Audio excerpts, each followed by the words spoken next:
और चीन को जवाब देने के लिए ताइवान की तैयारी बहुत बड़ी है। ताइवान की सेना चीनी सैनिकों पर स्पेशल बंकरों से नजर रखती है। ताइवान स्ट्रेट में बने ऐसे ही एक बंकर से टीवी9 भारतवर्ष की ये सुपर एक्सक्लूसिव रिपोर्ट देखिए।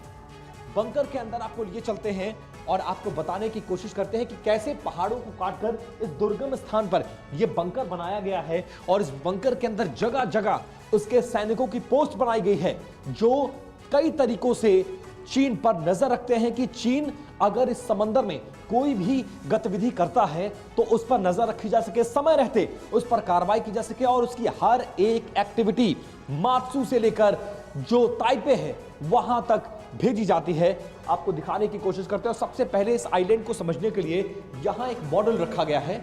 इस मॉडल को देखिए, ये पूरा ताइपे दरअसल है क्या, ऊपर से आपको नजर नहीं आएगा, सामने से ही नजर आएगा। ये है पूरा ताइपे आइलैंड जहां पर हम इस वक्त मौजूद हैं और इसी के अंदर कैसे बंकर बनाया गया है नीचे नीचे, उसको दिखाने की हम आपको कोशिश कर रहे हैं। स्टॉक मार्केट में सरस्वती को ले जाने वाले लक्ष्मी को ले आते हैं, लक्ष्मी को ले जाने वाले सरस्वती ले आते हैं। आपको सरस्वती चाहिए तो फ्रीडम ऐप को अभी डाउनलोड कीजिए। अब इसके बाद हम आपको उस बंकर के अंदर लिए चल रहे हैं, जहां पर पोस्ट बनाई गई है, जहां पर सैनिक तैनात हैं, जहां पर एंटी मिसाइल सिस्टम्स लगाई गई हैं और यहां पर किस तरीके से नजर रखी जा रही है। सीधे अगर आप आ जाएं तो इस तरफ मेरे कैमरा पर्सन सुनील सिंह आपको लगातार ये तस्वीरें दिखा रहे हैं इस बंकर की। और सुनील आगे की तरफ बढ़िए और ताकि मैं पीछे के बैकग्राउंड के जरिए समझाने की कोशिश करूं कि क्या कुछ इसको बनाया गया है। लगभग 100 मीटर लंबा यह बंकर है और 100 मीटर लंबे इस बंकर में जगह जगह पोस्ट बनाई गई है, एंटी मिसाइल सिस्टम तक लगाया गया है। इसके टॉप पर यानी जो पहाड़ी की ऊंचाई है उस पर मिसाइलों को तैनात किया गया है, स्नाइपर्स तैनात हैं और एक एक एक्टिविटी नोट की जाती है, क्योंकि सामरिक दृष्टि से अपने आप में बहुत महत्व रखता है मात्सू का ये आइलैंड। चाइना अगर ताइवान की तरफ बढ़ता है तो सबसे पहला जो आइलैंड टकराएगा उसकी राह में वो मात्सू आइलैंड है।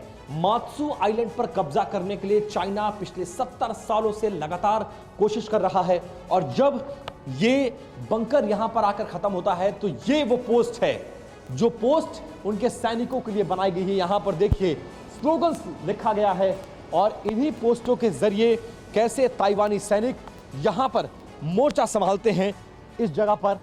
और आप देखिए यहां पर मोर्चा संभालते हैं और इन्हीं रास्तों से पहाड़ी के टॉप पर चले जाते हैं और पहाड़ी के टॉप से सीधे समंदर में नजर रखी जाती है और अपने छोटे छोटे लगभग मात्सू के आसपास 18 ऐसे आइलैंड हैं जहां पर इस वक्त ताइवान का कब्जा है और इन्हीं छोटे छोटे आइलैंड पर चाइना कब्जा करना चाहता है। इसीलिए लगातार वो कोशिश करता रहता है कि इस आइलैंड पर कब्जा करके ताइवान को जीतने का जो सपना है, ताइवान पर कब्जा करने का उसका सपना है, उस सपने को वो साकार कर सके। इसी तरह ताइवान अपनी सुरक्षा करता है इसी तरह के बंकर्स के जरिए और इन्हीं बंकर्स में छिपे हुए उसके सैनिक जो नजर तो नहीं आते हैं लेकिन चीन की हर एक गतिविधि पर वो निगाह रखते हैं।